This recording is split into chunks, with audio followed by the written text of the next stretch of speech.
मन पवित्र तो ईश्वर भी आपका मित्र। बात उस समय की है जब उड़ीसा समुद्री व्यापार के लिए काफी प्रसिद्ध था।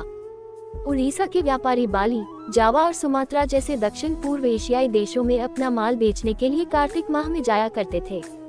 ये कहानी सत्यजीत नाम के एक व्यापारी की है। कई देशों में उसका लेन देन था। सत्यजीत को अपने धनी होने का जरा भी घमंड नहीं था। मानवता के लिए उसके हृदय में पूरी श्रद्धा थी। वह दानवीर था। उसका अपना परिवार नहीं था। जो लोग उसके यहाँ काम करते थे उन्हें ही वह अपना सगा संबंधी मानता था। ईश्वर में उसकी आस्था थी। अपने साथियों से प्रायः वह कहता रहता था, मन पवित्र तो ईश्वर भी आपका मित्र। एक दिन सत्यजीत ने अपना जहाज माल से भरा और शुभ समय देखकर अपनी मंजिल की ओर प्रस्थान कर लिया। हवाओं का रुख बिल्कुल अनुकूल था। सत्यजीत को उम्मीद थी कि वह समय पर अपनी मंजिल तक पहुंच जाएगा। अभी सफर आधा भी पूरा नहीं हुआ था कि काले बादलों ने अपशकुन के बादल ला खड़े किए थे। देखते ही देखते प्रचंड तूफान के साथ मूसलाधार बारिश शुरू हो गई।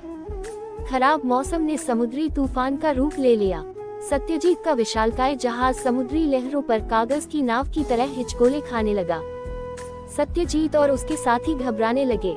जहाज में छेद हो गया और उसमें पानी भरने लगा। भार कम करने के लिए चालक दल ने माल समुद्र में फेंकना शुरू कर दिया, लेकिन कोई फायदा नहीं हुआ। जहाज डूबने लगा। सत्यजीत ने अपने साथियों को समुद्र में कूदने को कहा और स्वयं भी कूद गया। कुछ क्षणों बाद सत्यजीत के सभी साथी उसकी नजरों से ओझल हो चुके थे। जैसे तैसे उसके हाथ लकड़ी का एक तख्त लग गया। वह उससे चिपक गया और लहरों की थपेड़े खाता रहा। आखिरकार तूफान थम गया। बारिश कम हुई। समुद्र की लहरें भी सामान्य होने लगी। तभी सत्यजीत को किसी के चिल्लाने की आवाजें सुनाई पड़ी। उसने चारों तरफ देखा। उसका नौकर रघु भी लकड़ी के एक बहुत बड़े टुकड़े को थामे लहरों पर तैर रहा है। उसे देख सत्यजीत की जान में जान आ गई। रघु तैरता हुआ अपने मालिक के पास पहुंचा और दहाड़े मार मार कर चीखने लगा, सब लुट गया मालिक। जहाज भी डूब गया और हमारा भाग्य भी। चिंता मत करो रघु, मन पवित्र तो ईश्वर भी आपका मित्र। पूरी रात वे लहरों के साथ संघर्ष करते रहे। अंधेरे में किसी मछली ने सत्यजीत पर हमला बोल दिया और उसकी आंखों की रोशनी चली गई। सुबह मालिक की आंखों से खून बहता देख रघु चिल्ला उठा, लगता है आपको किसी जीव ने गंभीर चोट पहुंचाई है मालिक।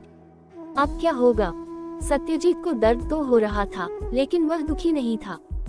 वह बोला, अंधा हो गया हूँ पर जीवित तो हूँ। देख लो भगवान मेरे साथ है या नहीं। रघु भाई, किसी और किनारा नजर आ रहा है क्या? किनारा अधिक दूर नहीं था। बिना खतरे के वे किनारे पर पहुंच गए। अपनी जेब से हीरे की एक अंगूठी निकालकर सत्यजीत रघु से बोला, ये लो रघु, इस अंगूठी को यहाँ के किसी जौहरी के पास बेच आओ। इसका अच्छा दाम मिल जाएगा। इनमें से कुछ रुपयों से भोजन की व्यवस्था करो और बाकी घर वापस जाने में काम आ जाएंगे। रघु अंगूठी लेकर वहाँ से निकल लिया।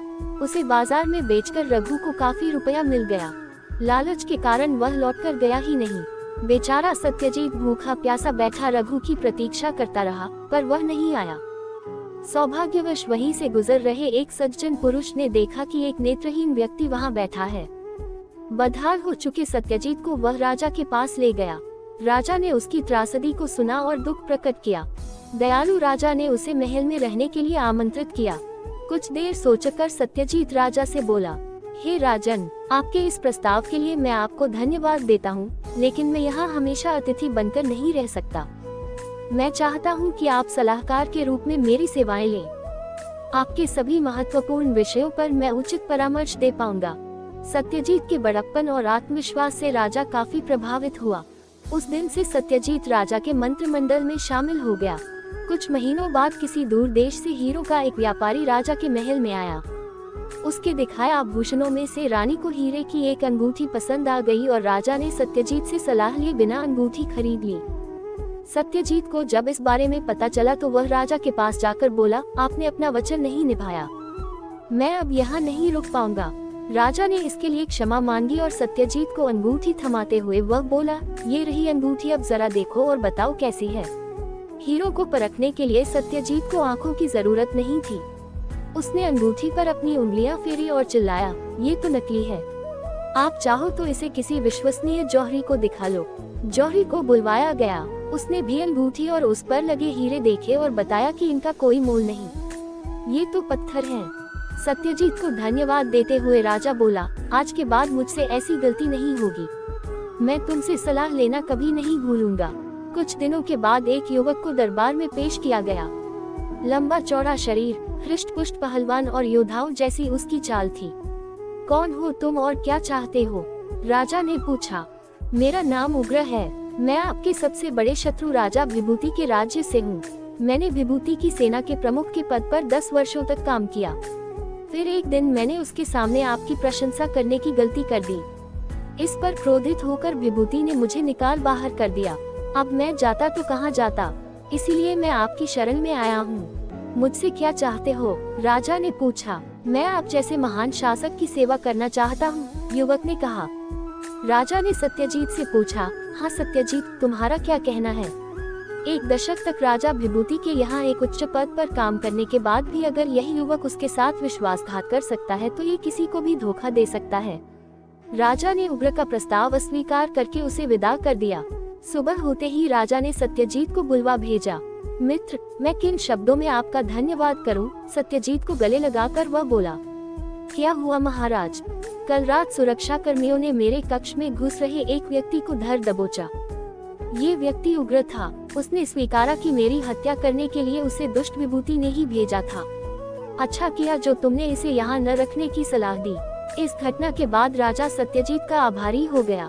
उसने सत्यजीत को सुविधा संपन्न घर और ढेर सारा धन दिया। अब क्योंकि संचय करना सत्यजीत के व्यवहार में नहीं था, वह सादा जीवन जीता और अपना सारा धन पुण्यार्थ कार्यों में खर्च कर देता था। एक दिन सत्यजीत निर्धनों को भोजन करा रहा था, तभी उसे एक परिचित आवाज सुनाई दी। उस व्यक्ति का हाथ पकड़कर वह बोला, रघु, तुम? जी मालिक। क्या हुआ तुम्हें? तुम्हारी यह हालत कैसे हुई? अपनी हालत क्या बताऊं मालिक? आज आपको यहाँ देख रहा हूँ तो आपके वे शब्द स्मरण हो आए कि मन पवित्र तो ईश्वर भी आपका मित्र। मालिक, आप सच में देवता हो और मुझे देखिए, आपके साथ रहकर भी मैं उन मूल्यों को आत्मसात नहीं कर पाया। मैंने आपको धोखा दिया तभी मेरा ये हाल है। आपसे क्षमा याचना करने का साहस भी नहीं है मुझ में। चोरी के आरोप में आप मुझे कालकोठरी में भिजवा दीजिए। रघु, तुम अपने पापों का प्रायश्चित कर चुके हो। सत्यजीत रघु को घर ले गया। उसके हाथ में एक पोटली पकड़ाते हुए वह बोला, ये लो रघु, अपना काम शुरू करो। निष्कपट भाव से खूब परिश्रम करो और मेरी उस बात को हमेशा ध्यान में रखना। रघु विनम्रता से बोला, कभी नहीं भूलूंगा मालिक। सत्यजीत के पांव छूकर वह निकल पड़ा। 2 वर्ष बीत गए। एक दिन सत्यजीत अपने घर में बैठा पूजा पाठ कर रहा था, तभी एक आवाज उसके कानों में गूंजी। मालिक, कहाँ हैं आप? देखिए मैं आपके लिए क्या लाया हूँ। अरे रघु, तुम कहाँ थे इतने दिन? सत्यजीत हैरान होते हुए बोला, मालिक, मैं आपके हर प्रश्न का उत्तर दूंगा, पहले आप लेट जाइए। रघु ने सत्यजीत की आंखों में हरे रंग की एक औषधि की 3-3 बूंदें डाली। जलन के मारे उसका बुरा हाल हो गया, लेकिन कुछ ही पलों में उसकी यह पीड़ा ठंडक में बदल गई। सत्यजीत ने आंखें बंद रखी। काफी देर बाद रघु बोला, मालिक, अब धीरे धीरे आंखें खोलिए। सत्यजीत ने जैसे ही अपनी आंखें खोली, वह चिल्ला उठा। वह रघु को, अपने कक्ष को, अपने घर को, सबको देख पा रहा था। अपनी आंखें मलते हुए वह बोला, मैं सपना तो नहीं देख रहा। मेरी आंखों की रोशनी लौट आई है। कहाँ से ले आए ये जादुई औषधि?